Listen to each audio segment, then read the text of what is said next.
বিগত সরকারের দুর্নীতির কারণে উচ্চ মুদ্রাস্ফীতিতে ভুগছে বাংলাদেশের অর্থনীতি। উচ্চ মুদ্রাস্ফীতি নিয়ন্ত্রণে আনতে বাংলাদেশ পেট্রোলিয়াম কর্পোরেশনের মুনাফা কমিয়ে দেশের বাজারে জ্বালানি তেলের দর কমানোর সিদ্ধান্ত নিয়েছে অন্তর্বর্তীকালীন সরকার। আগামী সেপ্টেম্বর থেকে গ্রাহকরা কম দামে জ্বালানি তেল কিনতে পারবেন। ডিজেল ও কেরোসিনের তুলনায় পেট্রোল ও অকটেনের দাম বেশি কমবে।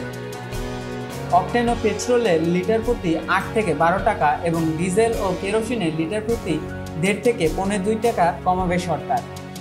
জ্বালানি বিভাগ ও বাংলাদেশের পেট্রোলিয়াম কর্পোরেশন বিপিসি সূত্রে এ তথ্য জানা যায় আন্তর্জাতিক বাজারে তেলের দাম কমায় দেশেও সমন্বয় করা হবে, যে কারণে আগামী মাসে তেলের দাম কিছুটা কমবে।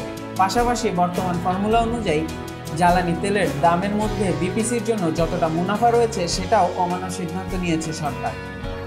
গত 1 জুন থেকে প্রতি লিটার ডিজেল ও কেরোসিন বিক্রি হচ্ছে 106 টাকা 75 পয়সা দরে, আর প্রতি লিটার অকটেন 131 টাকা ও প্রতি লিটার পেট্রোল 127 টাকা দরে বিক্রি হয়ে আসছে।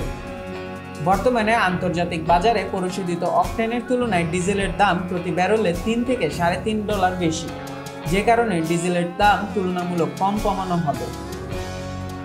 আন্তর্জাতিক বাজারে প্রতি ব্যারেল পরিশোধিত ডিজেলের দাম $91.25 আর পরিশোধিত অকটেনের দাম $88।